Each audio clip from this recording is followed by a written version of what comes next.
আসসালামু আলাইকুম বন্ধুরা, আপনারা দেখতে পাচ্ছেন আমার হাতে এই যে জিনিসটি, এটা হচ্ছে ছোট বাচ্চারা এটা নিয়ে খুবই ভক্ত। এটা বিভিন্ন ধরনের জিনিসপত্র তৈরি করে থাকে, এটাকে ওরা কেলে বলে থাকে।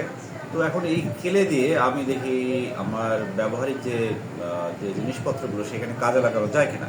তো দেখুন আমার হাতে একটি কেবল দেখতে পাচ্ছেন। মূলত এই কেবলগুলো যে সমস্যাটি ঘটে, এই যে ঠিক এই জায়গাটিকে তারগুলো অনেক সময় ডিসকানেক্ট হয়ে যায়, পরবর্তীতে এই কেবলটি অকার্যকর করে।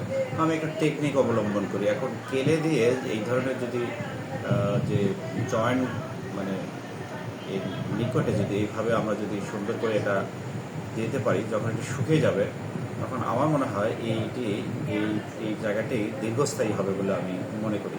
তো আপনারা কি মনে করেন, এই কেলে কি লং লাস্টিং হবে এইভাবে দিয়ে রাখলে?